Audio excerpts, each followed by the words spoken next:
लेकिन एक घटना बता रहे हैं आप लोग को चाईबासा का, कि बरसात के दिन का घटना था। देखने में बहुत सुंदर बच्ची थी, लेकिन उसको 7 साल हो गया था, बाल बच्चा नहीं हो रहा था। उसका बड़ गोतनी का 3 साल का बड़ लड़का था। अब बरसात के दिन में देखते हैं कि बहुत ज़्यादा सांप भी निकलता है। अब क्या है, उसका बड़ गोतनी काम करने के लिए खेत में गई थी और वो छोटा बच्चा सो रहा था। अब क्या बोली कि तुम खाना बना कर, बच्चा जब उठ जाएगा तो उसको ले आना, मैं पहले जा रही हूँ काम करने के लिए। लेकिन बरसात के दिन का घटना है, क्या घट गया कि वो खाना बना रही थी और बच्चा क्या हुआ कि उठ के और आंगन में खेलने लगा।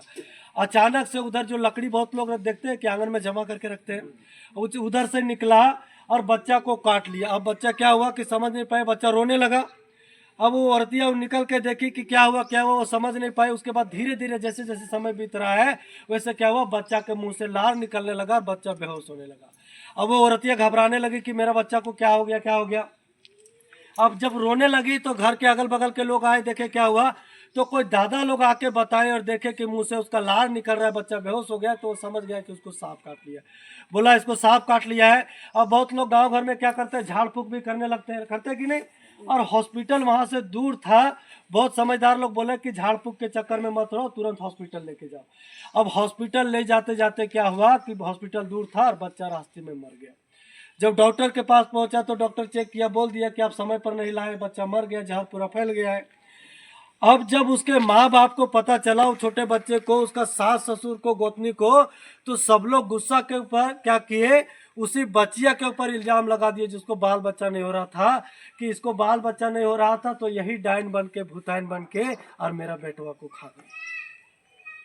अब उसको इल्जाम लगा दी। अब बेचारी क्या करती, वो तो डरने लगी कि हम तो कुछ नहीं किए हैं। लेकिन जब 12 बजा रात तो उसका सास ससुर गोतनी और उसके घर के अगल बगल के एक दूगो लेडीज थी, है ना, उसको मिल करके रात में उसको मारे बहुत, है ना।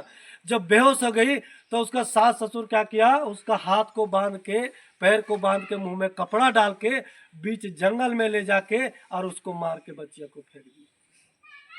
अब जब फेंक दिया तो सुबह बहुत लोग जंगल जाते हैं कि नहीं, पुट्टू उठाने के लिए, मशरूम उठाने के लिए।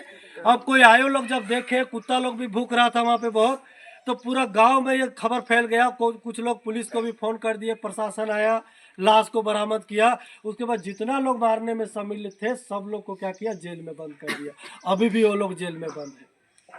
लेकिन जब लाश को पोस्टमार्टम किया गया तो पता चला वो महिला को समय पर बच्चेदानी जो है वो गांठ हो गया था, उसको पीरियड भी समय पर नहीं हो रहा था, बच्चेदानी में गांठ हो गया था और उसको धातु का बीमारी था, जिसके कारण उसको बाल बच्चा नहीं हो रहा था और उसको तरह तरह से क्या हो रहा था, उसको प्रताड़ित किया जा रहा था। तो अगर मान के चलिए कि उसको अगर एक बाल बच्चा हो जाता और वो अगर बच्ची जान जाती कि अपना शरीर को हमको कैसे ठीक रखना है, तो उसका घर वाला उसको मारते क्या। थोड़ा सोच के देखिए, एगो बाल बच्चा रहता तो नहीं मारते। तो कहने का मतलब है कि छोटा छोटा बीमारी जब रहता है तो लोग ध्यान नहीं देते, जिसके कारण आगे चल के बीमारी जब बड़ा हो जाता है तो तरह तरह से क्या होता है, शरीर में नुकसान बड़ा हो जाता है। होता है कि नहीं होता है दीदी लोग।